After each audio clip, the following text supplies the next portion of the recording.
Hello chess lovers, I have a very interesting game for you played by Artur Yusupov against Viswanathan Anand. The game was played in 1991 in Linares. Yusupov started with d4 and knight f6 by Anand. Knight f3, e6, e3, b6, bishop d3, bishop b7, white castles, d5, knight e5, placing the knight on a central square and also opening the f-pawn's path, knight d7, and there it goes, f4, g6.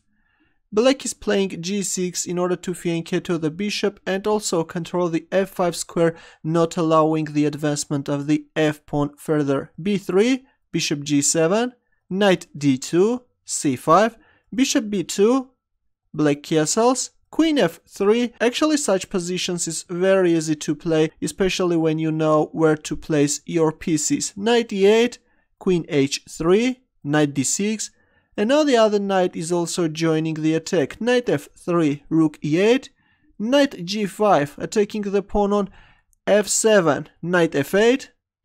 Of course, when you have a knight on f8, there can be no checkmate. D takes c5, b takes c5, and rook d1, a very provocative move. Now f6 and forking both knights looks very tempting and Anand goes for that move, f6.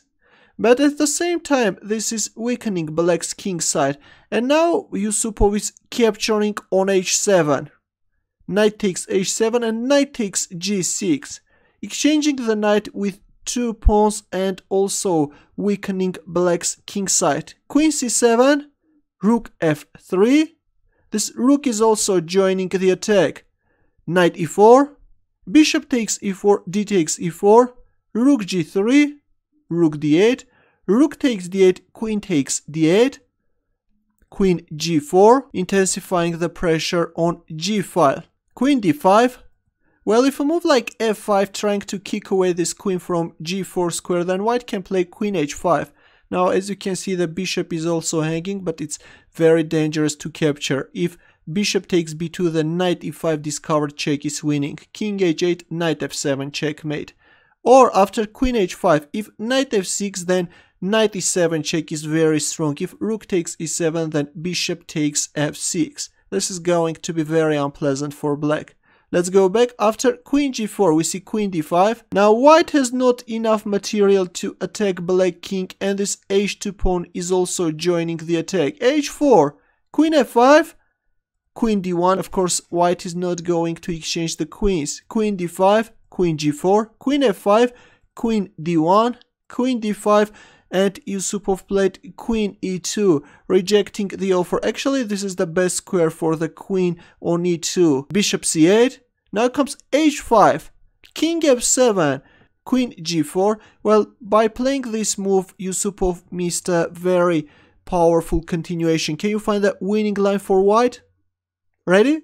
Actually, h6 is very strong, opening up the h5 square for the queen, and if bishop takes h6, then white can play c4, kicking away the queen from the 5th rank. If queen f5, then knight h4 is trapping the queen, or if queen d3, then queen h5 is very strong. Now white is threatening some nasty discovered checks, and also the bishop is hanging on h6. If queen b1 check, then king h2, queen takes b2, queen takes h6. This is just crushing. Black is in a hopeless position. Let's go back. After king f7, we see queen g4. Now comes knight g5, giving up the knight. F takes g5, f5, trying to keep close to the position. Also, black is attacking both the queen and also the bishop on b2. Queen e2, bishop takes b2. c4, creating double threats, and after queen d6, white is winning back the bishop. But now comes e5, closing the a1 h8 diagonal. Rook h3. Looks like white has no definite idea how to proceed with the attack, and Anand is just intensifying the pressure. f4, rook h4, f takes e3. White played king h2, but now comes bishop f5. Gradually, white's position is starting to deteriorate. Now, this pawn on e3 is becoming more and more dangerous. Queen e2, queen d2, queen f1. The bishop on f5 is attacked, king e6. This position looks very beautiful. Look at this.